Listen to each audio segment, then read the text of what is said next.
Lu tahu nggak, ada seorang lelaki tua di Athena yang nggak punya harta, nggak punya jabatan, bahkan wajahnya pun orang bilang jelek.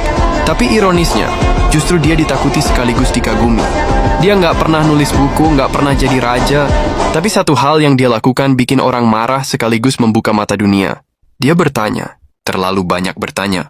Dan karena itu, dia dihukum mati. Namanya adalah Socrates. Socrates lahir sekitar tahun 470 sebelum Masehi di kota Athena. Waktu itu, Athena lagi jadi pusat dunia. Demokrasi baru lahir, seni berkembang, teater dan patung ada di mana-mana. Orang-orang sibuk ngebangun kejayaan kota. Tapi Socrates nggak ikut arus itu. Dia bukan orang kaya. Ayahnya seorang pemahat, ibunya bidan. Dari kecil, Socrates belajar soal hidup dari dua hal. Membuat sesuatu dan membantu orang lahir ke dunia. Dua pekerjaan sederhana. Tapi nantinya filosofi dia banyak dipengaruhi itu. Melahirkan kebenaran dari percakapan. Satu fakta, Socrates bukan cuma filsuf, tapi juga pernah jadi prajurit hoplite. Dia ikut perang melawan Sparta. Di sana dia terkenal pemberani, bahkan pernah nyelamatin temannya yang terluka di medan perang. Tapi yang menarik, setelah perang, dia nggak pernah cerita soal kemenangan.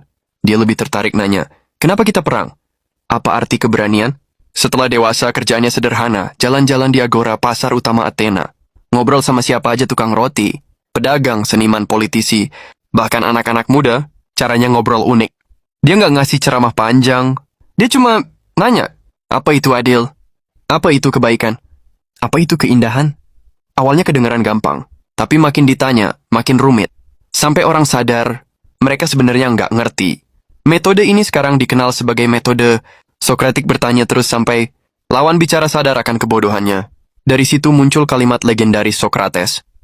Yang aku tahu hanyalah bahwa aku tidak tahu apa-apa. Masalahnya metode itu bikin banyak orang tersinggung. Politisi jadi malu di depan umum.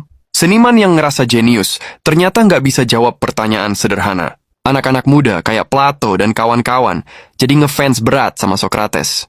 Efeknya, orang tua mereka bilang, ini orang tua nyebelin, bikin anak-anak melawan, bikin kacau. Socrates dianggap merusak moral pemuda. Tahun 399 sebelum Masehi, Socrates dipanggil ke pengadilan. Tuduhannya 3. 1. Merusak pikiran anak muda. 2. Tidak menghormati dewa-dewa kota. 3. Membawa dewa-dewa baru. Jumlah juri? 501 orang.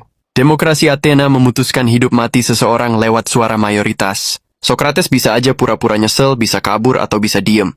Tapi dia malah bilang, kalau aku dibebaskan dengan syarat berhenti bertanya, aku lebih pilih mati.